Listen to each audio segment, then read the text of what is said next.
هذا لحظات على ارضيه الملعب البلدي مدينه القنيطره بين الجيش مرحله لطوليه اماميه.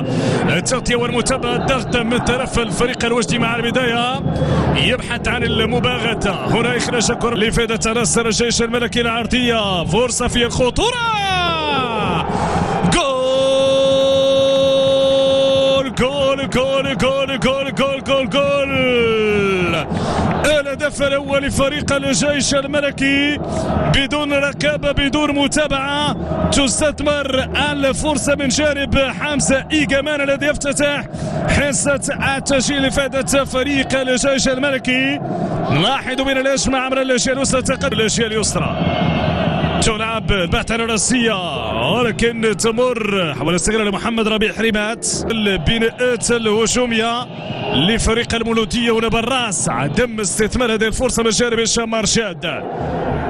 عاد في الصورة من الجهة اليسرى، إبعاد الكرة طويلة أمامية من وسط الميدان. هنا ماذا يقول الحكم؟ دعم المساندة، التسديد طبعا الخطورة لعناصر المولودية الوجدية. محاولة تسديد من كريم من عريف، مرت جانبا بجانب كريم من عريف،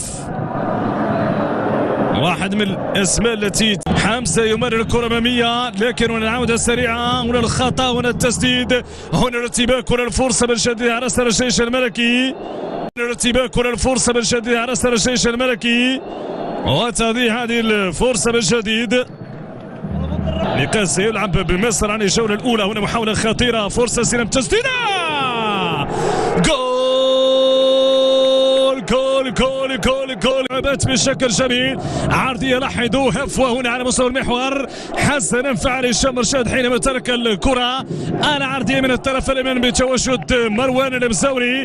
هشام مرشاد ترك الكره لفالين بور الذي يسكن في شباك فريق الجيش الملكي، وتصبح النتيجه هدف مقابل هدف. فرحه من طرف لاعب في الصوره طويله، كره من الجهه اليمنى محمد مفيد، طالت عن محمد مفيد، غادر الراس من مفيد، صراع على الكره في خط الوسط. هنا خطا يرتكب من جانب هشام مرشاد، يمنح تمشي من الجهه اليسرى، محاوله المراوغه من الجهه اليسرى. ماذا يشير الحكم؟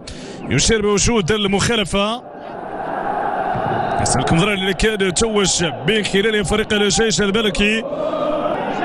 إذا هل هناك بطاقة حمراء لمانويل مرشيم، وقد يتلقى ضربة مشعة. جلال إذا يقول لهم واصلوا باكتفى بالبطاقة الصفراء. إذا دقيقة الجولة الأولى، تجاوزنا نصف ساعة من اللعب الآن، ربع ساعة المتبقي والأخير. حدرف يتقدم، حدرف لاميدياكيتي، فرصة خطيرة خطيرة، ضاعت الفرصة العسكرية بغرابة، ضاعت والصاد الصاد لم يستطع. فرصة عسكرية خطيرة خطيرة خطيرة،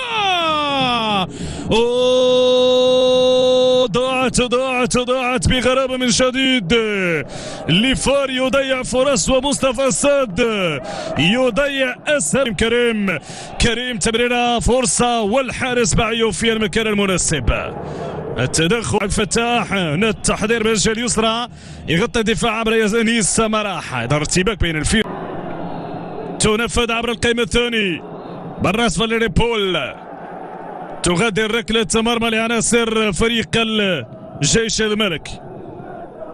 من الجهه اليسرى هشام، انطلق هشام، مفيد وهشام، صراع ثنائي على الكره في اخر مطاف. محمد ربيع حريمات يدخل للمولودية الوجدية، عرضية عبر القائم الثاني، محاولة وإبعاد من دفاع الجيش الملكي. إذا تغادر الكرة بعد التدخل ديريبو. كريم من عريف عبر القائم الثاني، بعد من بعيه بصعوبة، ترتد الكرة تتحبيها، ستكون مهمة جدا في هذا المرحلة الانتقالية لفريق الوجه.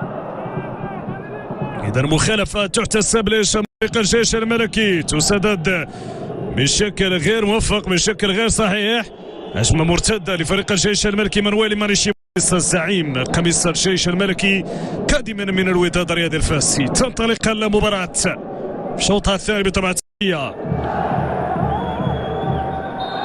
عبد الفتاح أدراف يرتكب المخالفة خاص لهذا اللاعبين. هنا العرضية، هنا الفرصة، هنا الخطورة، هنا الخطورة، هنا المطالبة بركلة جزاء لفائدة الجيش الملكي. أقول المطالبة بركلة جزاء من عناصر في الجولة الأولى. طالبت المولودية ببطاقة حمراء لإيمانويل إيمانيشيموي بداعي أنه التدخل كان بشكل مباشر. قول ماذا يشير بركلة جزاء لفريق الجيش الملكي، يمنح ركلة جزاء لفريق الجيش الملكي وسط احتجاجات من طرف رأس. ستنفذ إذن الفرصة، تسدد، جول جول جول جول جول جول جول جول دينيس بورغيس يسجل الثاني في حدود دقيقة 52 والليفر الفريق العسكري ابن العاصمة يفتتحون حصة التسجيل في هذا الشوط الثاني. إلى قبل مصطفى الصاد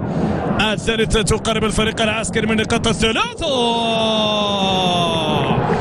جول جول جول جول جول جول جول جول حمزة إيجامان يسجل الثالث ويقرب الجيش الملكي من الظفر بالنقاط الثلاث على الطائر على السريع بعد تحول سريع، بعد هفوة دفاعية تظهر الهفوات الدفاعية تلعب في مناطق فريق العسكري. ضغط وجدي، فريق المولودية يخليها لوكيلي عبر القائم الثاني، كرة بالراس لامين دياكيتي طويلة في الخطورة، فرصة فرصة فرصة،